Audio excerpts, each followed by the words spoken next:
kittens and cool cats. It's me, Keisha, and I'm here with tonight's All Tea, All Shade, Brat Loves Judy, Season 2, Episode 2 review. You guys, don't forget tomorrow at 6 p.m. Central Time is my interview with Tasha Lyons from Love and Marriage DC. She's going to give us all the behind-the-scenes tea from episode 1 through 5 that we've already seen, where she's going to give us all the juicy details that we have not been able to see on the show.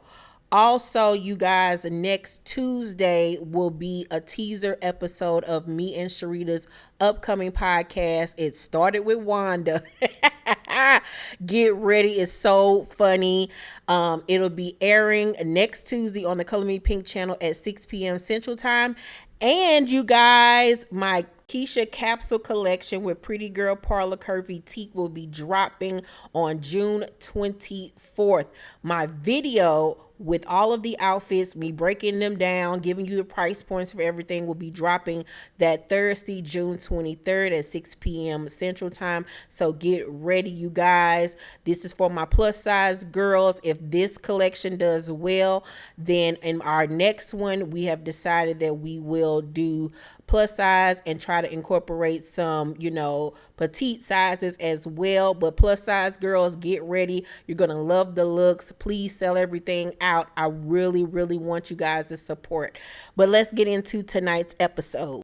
So we start off the review with Judy and Brat sitting in bed with their dogs. And Judy was like, bitch, you left me at that place. And that just tickled me, the way she called her a bitch. So they get to talking about everything that happened, that went down when they went to the taste testing. And Judy makes it clear to Brat that she didn't just want her to plan the wedding alone. All she was saying is that she just wants her to take more of an initiative. She does want to plan the wedding with her. And Brat was like, okay, that's cool, but I'm just overwhelmed because every minute we're on the go, we're doing this, we're doing that, and I'm hella busy, you're hella busy, and it's just a lot. Like, how are we going to get all this done?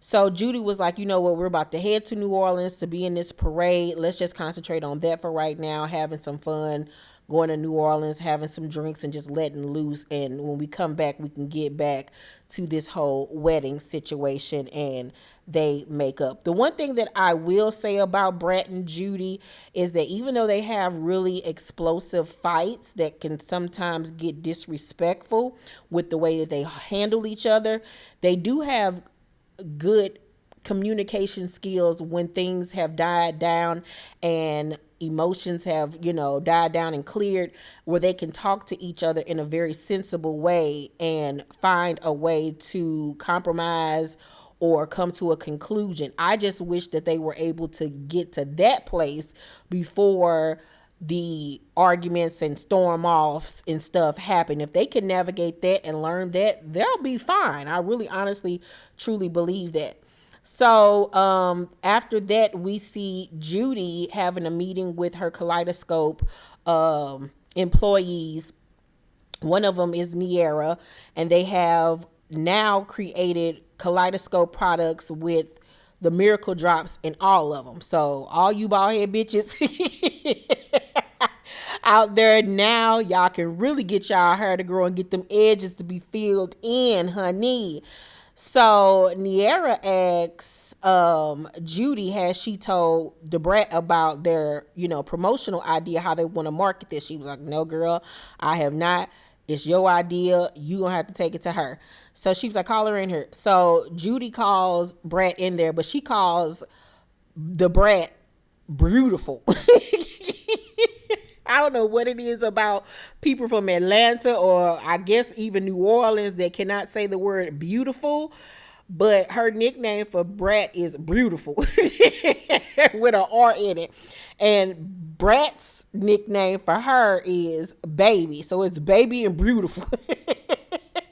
So they call beautiful in there.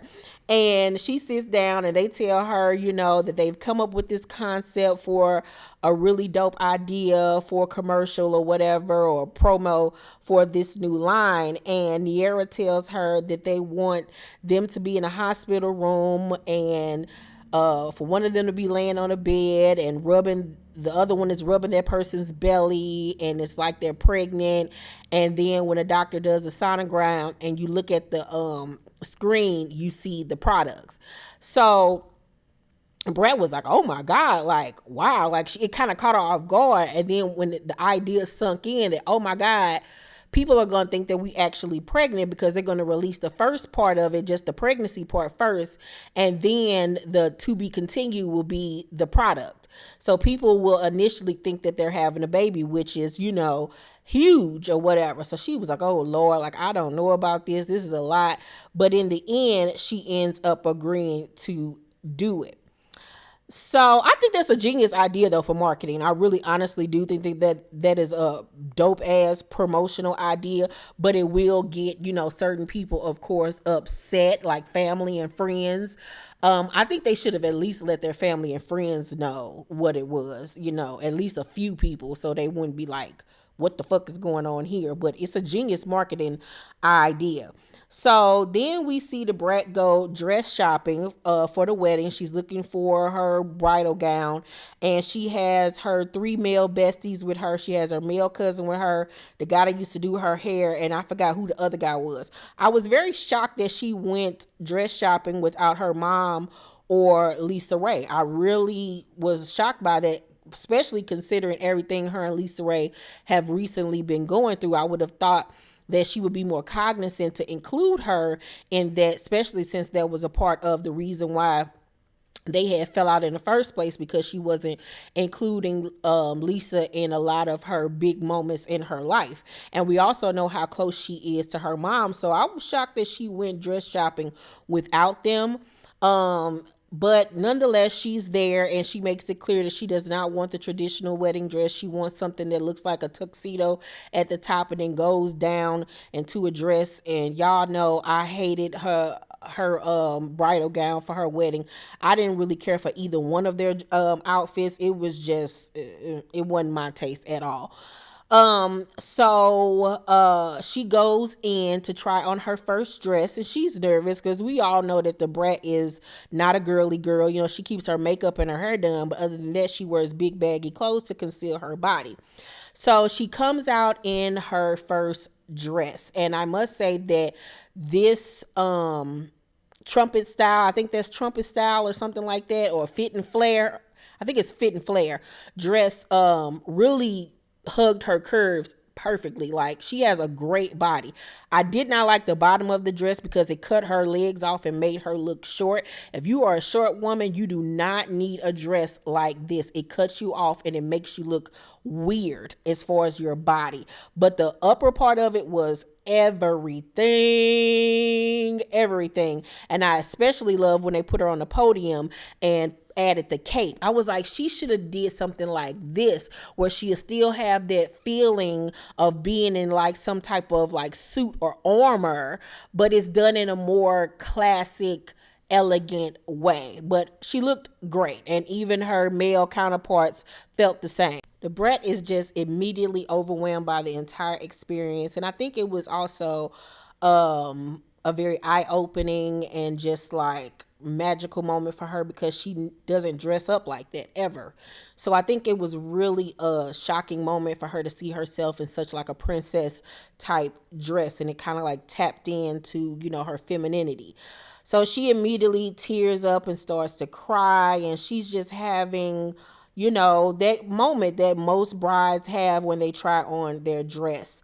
And she even admits in her confessional that she didn't think that she was worthy of ever getting married, but it wasn't until she met Judy that she realized that she was worthy of, such a huge blessing in life. And so I really enjoyed that moment to see her become vulnerable. And like I said, she looked gorgeous. So the pregnancy pic that they put out has gone viral. We all saw that picture months ago with the Brat and Judy, where the Brat was standing behind Judy, and they put their hands together to make a heart on her belly.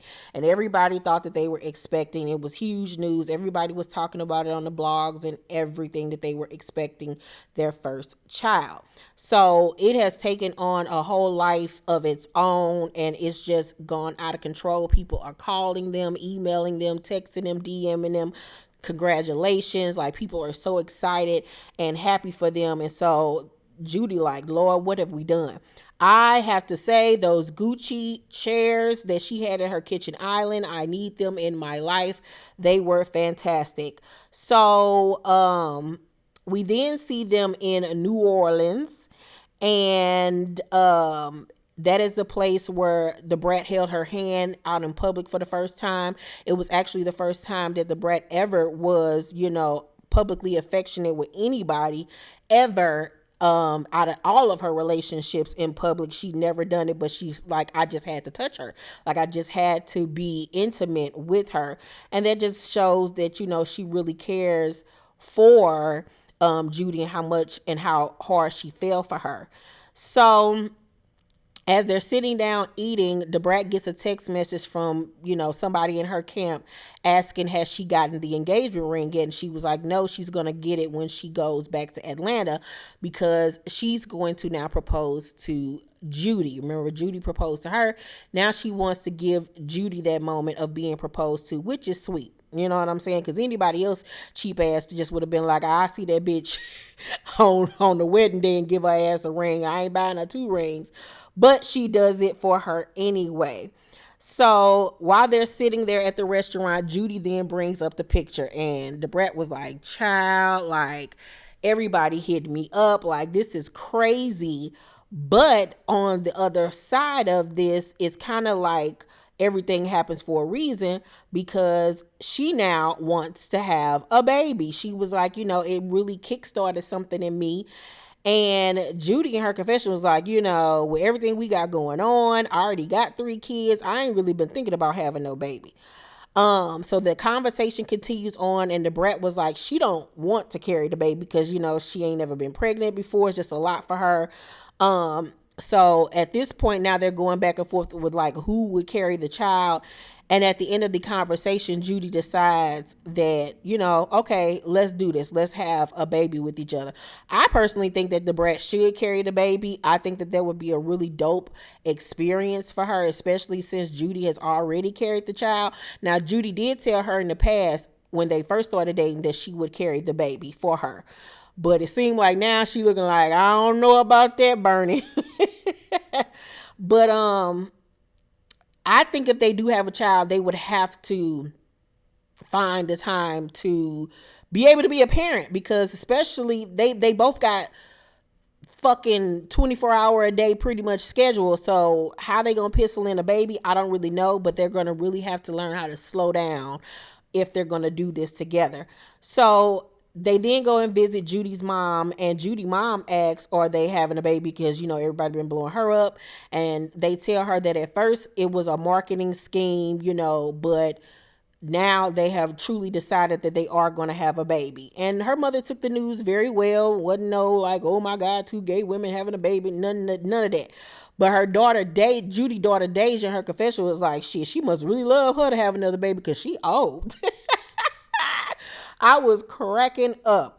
So we then see Deja go out to eat with Brat and Judy, and she tells them that she's going to get the sleeve to lose weight, and that she wants to do her recovery in Atlanta. And they looking at her like, who, what, when, where, what, huh? Or you going to come stay where? And it's more of an issue because they got all of this wedding planning coming in 3 weeks, and they just are super busy. And if she's going to come recover at their house, that means that they'll have to be there for her, helping her bathe, do all of this stuff. The routine that goes along with after having, a surgery. You're going to need somebody there to watch over you and stuff, but they busy planning this wedding. I just think that it's the wrong time. I think it would have been best for her to do it when they got done with the wedding, got done with their honeymoon or whatever, then do it, not weeks before your mama get married. Like, huh, girl? It's just the timing is totally off. So I don't remember whether or not Judy and the Brat said yeah or nah. But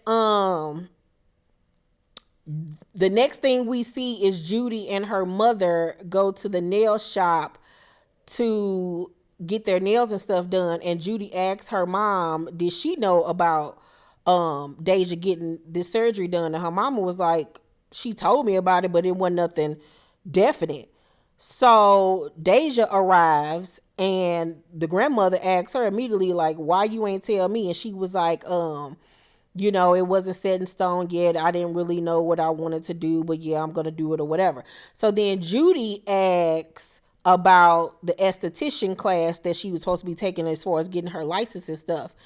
And Deja was like, well, it's a class I gotta take. It's different from getting a license. But I work a 9 to 5, so basically I ain't gonna be able to do it. And Judy like, girl, if it's something that you really want to do, you'll make time to do it. Like, you always figuring out ways to not do something. Like, she's a procrastinator. And at this point, Judy is getting fed up because one minute she wanted to be a chef, then she got bored with that, then she wanted to do this, she got bored with that, then she wanted to do that, she got bored with that. And it's just like, girl, you're gonna have to figure out your life and what you want to do with yourself. Like, you got a whole child that you are, raising. Like, you got to figure it out. Like, and Judy is trying to give her an example from her own experiences of, I had 3 kids and I was out here getting it. Like, you ain't got no excuse. You got a mother with money. You got all the tools at your fingertips and you ain't using it. It's like she's lazy, or maybe she's depressed. I don't know, but it's obvious that there's something going on with this young lady. Just by her posture and the way that she sits and the way that she looks. Maybe it does have something to do with her weight that makes her like self-conscious or making her unhappy. But you can tell that there's some type of sadness in that young lady's eyes. So, I do think also that there might just be some laziness there, and she plays on her mother's guilt of not truly being there for them when they were younger, because she was out here trying to get to the bag. And Judy even said that's why she hasn't cut them off, because I think of the mom guilt that she feels, and I think that the daughter plays on that. I really honestly do. So the grandmother then asks if she's sure about getting the surgery, because she gonna be tempted to eat like after that. Like, you gonna have to make sure you keep it off. Like, it's gonna be hard. It's not going to be an easy thing. And she was like, you're going to need to continue to go to therapy and go to your support system classes.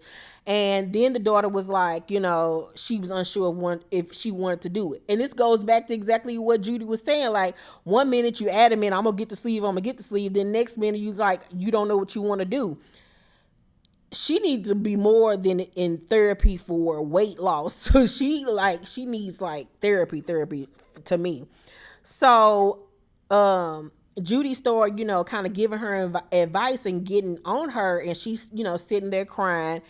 And the grandmother, how grannies are, she felt sorry for her, and she was like, she just needs to learn how to manage. And Judy cut her off and was like, manage what? She live with you. She was like, she don't pay no rent, she don't pay no bills. Like, you got to do something.